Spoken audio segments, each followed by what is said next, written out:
Hablemos de algo distinto con Leopoldo Monterrey, autor de la novela Con amigos como tú. Amigos conocidos y amigos por conocer, hablemos de algo distinto. Primero ubiquémonos en el tema que estamos tratando. ¿Qué aprendemos de los libros? Específicamente, hemos estado hablando en los últimos capítulos de qué aprendemos del libro de Steven Johnson, escritor norteamericano, titulado Cómo llegamos al presente. Hemos hablado de los tres primeros capítulos, uno dedicado al vidrio, otro dedicado al frío, otro dedicado al sonido, y ahora vamos a hablar del cuarto capítulo que Steven Johnson titula Limpio. Yo prefiero hablar de higiene, porque realmente lo importante de la limpieza es que contribuye a nuestra higiene. ¿Y por qué es importante? Pues porque la higiene es básica para nuestra salud.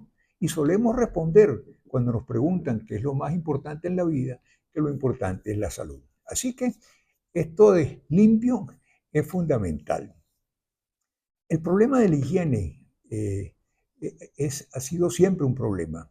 El problema es un problema personal, familiar, en los colegios, en las ciudades, es decir, en lo privado y lo público. La higiene siempre ha sido un problema. En lo público, hablando de las ciudades, en la medida en que las personas, las poblaciones y los seres humanos se fueron estableciendo cuando en un determinado sitio, es decir, dejaron de migrar. Cuando migraban no había problema, iban tomando agua de las fuentes naturales, hacían sus necesidades por allí, detrás de cualquier arbolito, y seguían avanzando. Los restos de los animales que cazaban para sobrevivir los dejaban para los carroñeros y no había ningún problema de contaminación. Pero cuando el hombre pasa a ser sedentario, es decir, se instalan en un lugar para vivir, ahí comienzan los problemas. Y no hace falta que las concentraciones fueran de miles de personas, bastaba que unas cientos de personas se establecieran en un sitio para que comenzaran los problemas de higiene pública. ¿Cómo será hoy en día que en determinado territorio hay millones de personas viviendo?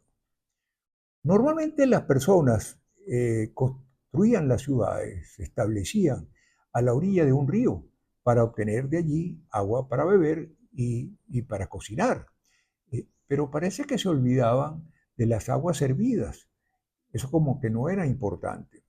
Y con el tiempo empezaron a conducir las aguas hervidas al mismo río de donde sacaban el agua para beber y para cocinar. Eso ha sido un problema gravísimo. Otro problema gravísimo a la hora de seleccionar los lugares para construir las ciudades era que obviamente se prefería construir en lugares planos, en los valles, y ahí la construcción es más fácil que en una montaña con las laderas inclinadas. Pero tiene un problema construir en los terrenos planos y en los valles, que no hay drenaje, el agua no corre. Y sobre todo es muy grave cuando el suelo y el subsuelo son muy arcillosos, no arenosos. Cuando es arenoso, el agua tiene un drenaje interior, y cuando está inclinado tiene un drenaje exterior.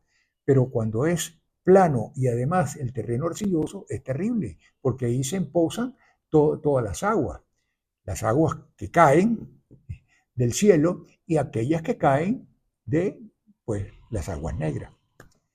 Ya desde Mesopotamia, 4000 años antes de Cristo, hay restos de cloacas que construía la gente para deshacerse de las aguas servidas, de las aguas negras. En Grecia, por supuesto, en Roma también. Los acueductos romanos larguísimos y altísimos, como estos que ven en la fotografía, eran construidos para dotar de aguas blancas a la ciudad. Y también construían los romanos cloacas para recolectar las aguas servidas, tanto de los baños públicos como de aquellos que existían en las viviendas de la gente pudiente, ¿no? Pero, ¿qué pasó con el tiempo?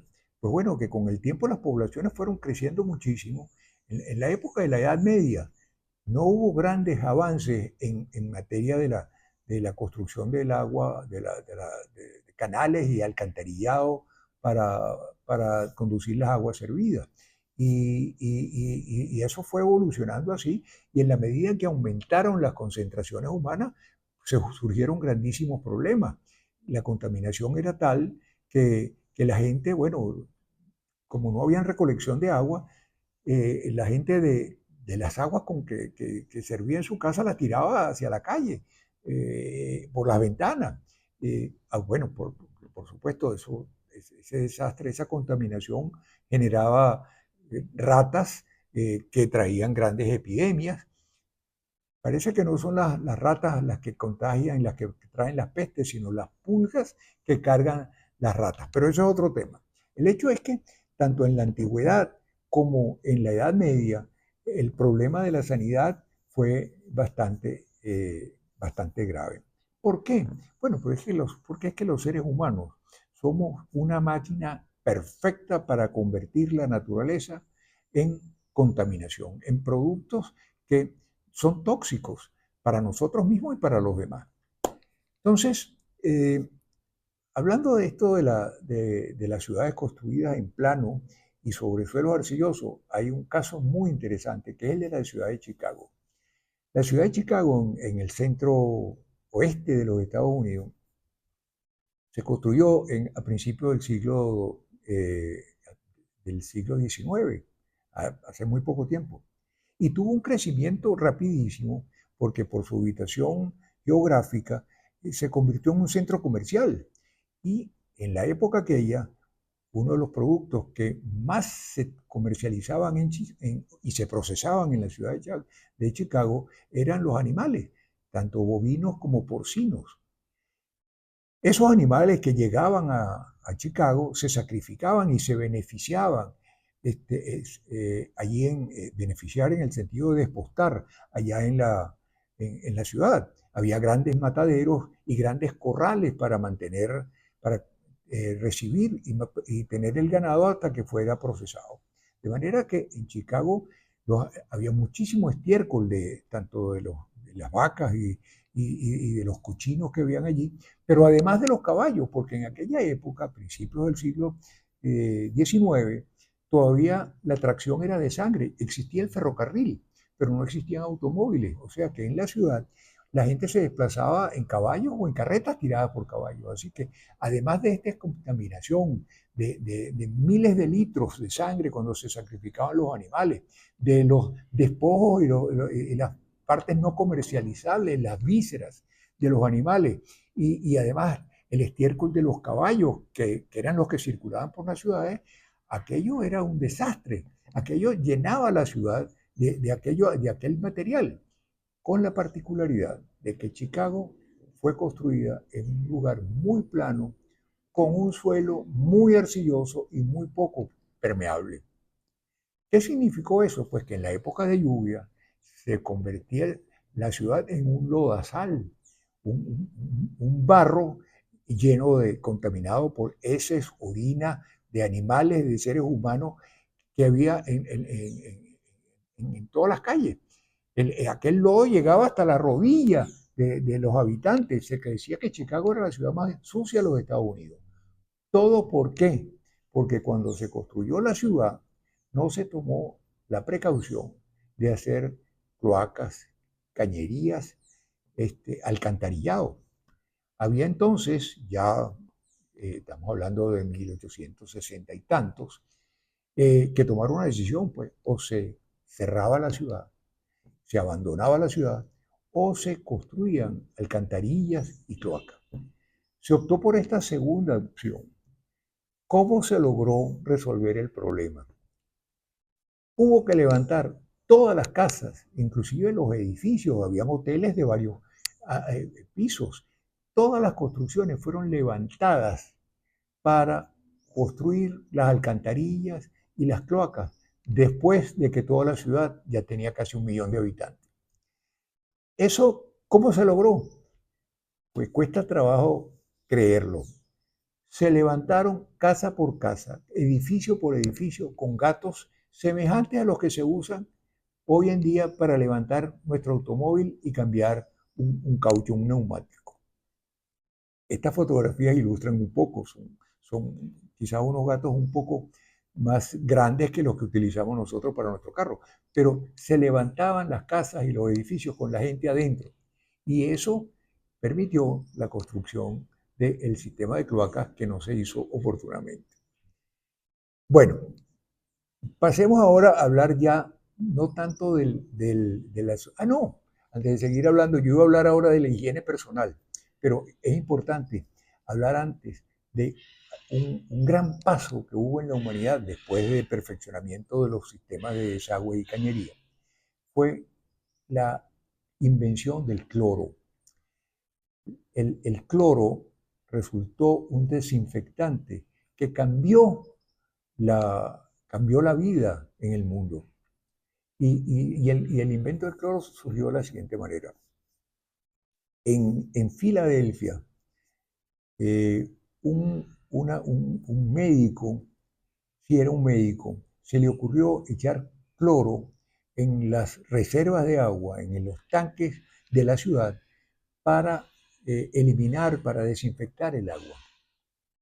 Le costó muchos problemas porque esta persona no, creo que se llamaba de apellido Leal, Leal, creo que John Leal se llamaba este señor.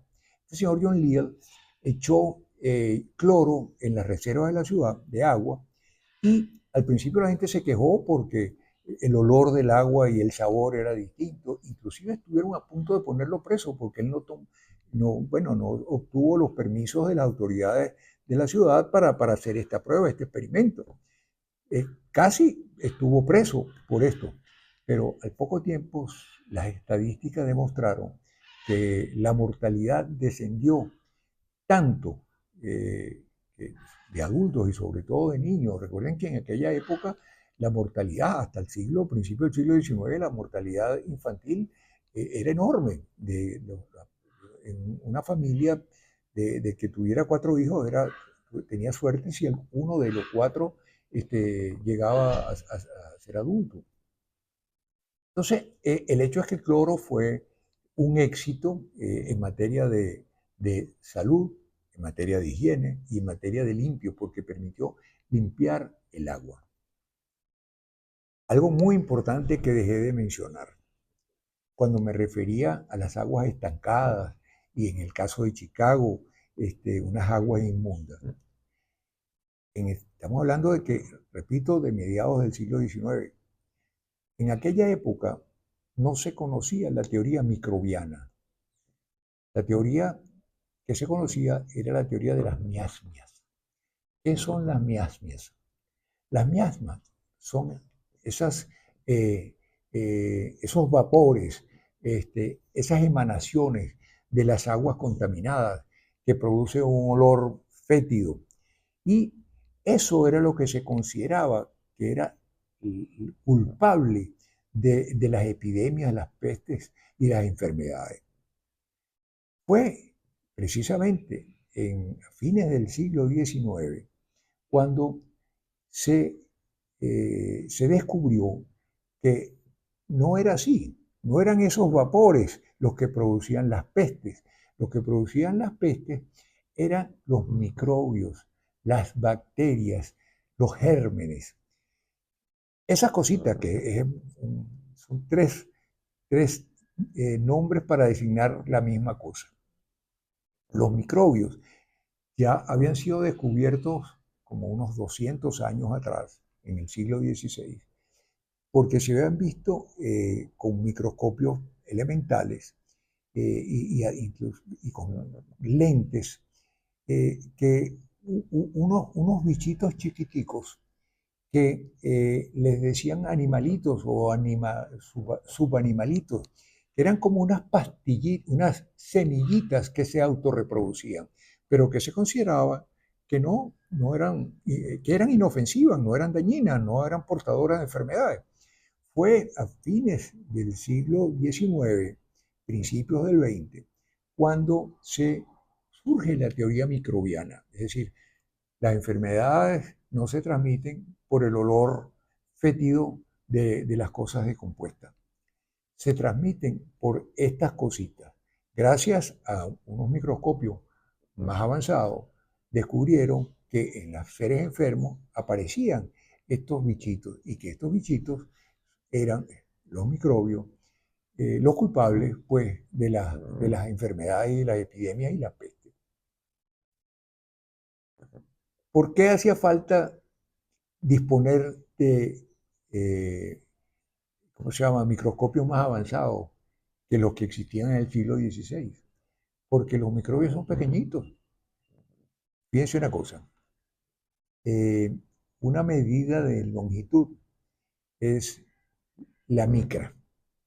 La micra o micrón o micrómetro es, una micra es la milésima parte de un milímetro, la millonésima parte de un metro. Los seres humanos tenemos la capacidad de que con nuestra vista podemos ver un punto que tenga mínimo 40 micras.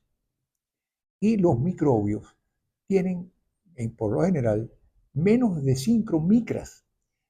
Y hay muchos que no llegan a una micra. Entonces, hacía falta ese microscopio. No creo que todavía no estaba descubierto el microscopio electrónico, pero ya disponíamos de microscopios con lentes muy desarrollados, eh, lentes que fueron fabricados por los alemanes. No me acuerdo cómo es que se llama esta fábrica, que creo que todavía existe, creo que es ese, Schweiss o algo así. Bueno, unos lentes alemanes fueron los que permitieron estos micrófonos que dieron paso a la teoría microbiana, cuyos precursores son nada menos que un médico francés, Louis Pasteur, que descubrió muchas vacunas, y también uno alemán de apellido Koch, que fue el que descubrió el bacilo, el microbio que produce el cólera. Señores, estoy divulgando mucho. Miren, hablemos ahora un poquitico de lo que es higiene personal, que es también muy importante. Durante la Edad Media se pensaba que esto de la ducha diaria no solamente no era necesario, se pensaba que era dañino, que dañaba la piel, los músculos y los tendones, ablandaba las carnes de las personas. Y la gente no se bañaba con tanta frecuencia. Mucha gente dice que no es cierto, que no era por esa creencia, sino que en realidad durante la Edad Media no había agua corriente, la gente no tenía agua en los baños y también era muy difícil disponer de las aguas una vez que uno se bañaba, había que tirarlas a la calle. Y esa era la razón fundamental por la cual la gente prácticamente no se bañaba. Hay, bueno, teorías de que el rey, creo que era Luis XVII, no, lo bañaron por primera vez cuando tenía 7, 8 años. Y hay muchas anécdotas. Dicen que la gente tenía tantos malos olores que de ahí surgió el buqué que llevan las novias al altar cuando se van a casar, que ese buqué de flores era para matar sus malos olores. Ese buqué que después le tiran a la dama de honor para ver cuál es la próxima en casarse. Bueno, no nos desviemos del tema. Entonces, como les decía, en una época pues los baños no eran necesarios y que se consideraban más bien perjudiciales. Y además, antes de la época de la teoría microbiana, los médicos ni siquiera se lavaban las manos antes de operar o atender un parto. Y esta parece ser, esta última, la razón por la cual la mortalidad infantil era grandísima, porque como no sabían que los microbios se transmitían por el tacto y por la sangre, sino por los olores, pues los médicos no se lavaban las manos. ¿Qué más podemos decir de la higiene? Bueno, una última cosa para cerrar con una cosa curiosa. Durante muchísimos años, los seres humanos nos preocupábamos por estar limpios para no contaminarnos por el ambiente, por los gérmenes que estaban en el ambiente, que estaban en alrededor. Hoy en día han cambiado algunas cosas. Fíjense, no solamente en los sitios donde se van a practicar, ¿cómo se llama? En las clínicas donde se practican las operaciones, las salas de operaciones, que hace falta una asepsia tal que allí pues hay una higiene muy particular. Pero es que hoy en día, no solamente en esto, los quirófanos, quise decir, se mantiene una higiene muy importante. Hay inclusive fábricas que las personas no pueden entrar para no contaminar el ambiente de trabajo en la fábrica. Me refiero, por ejemplo, a las fábricas donde se fabrican microelementos, chips y ese tipo de cosas. donde los seres humanos realmente no tienen ni siquiera que entrar, porque las partes, los elementos son tan chiquitos que los seres humanos no los podemos ver. Todo allí es robótico, porque solamente a través de robots se ven esas partes pequeñísimas que se están manipulando. Y tienen que ser unos ambientes tan pulcros que cualquier cosita que hay allí, ya sea de suciedad o de humedad, pues echa a perder el chip. Señores, he hablado muchísimo. Perdónenme que me haya extendido. Muchas gracias por su atención y pronto volveremos a hablar de algo distinto. Si te ha gustado este video, compártelo en tus redes, y recuerda que los anteriores videos de Leopoldo los puedes ver en su canal de YouTube, Leopoldo Monterrey.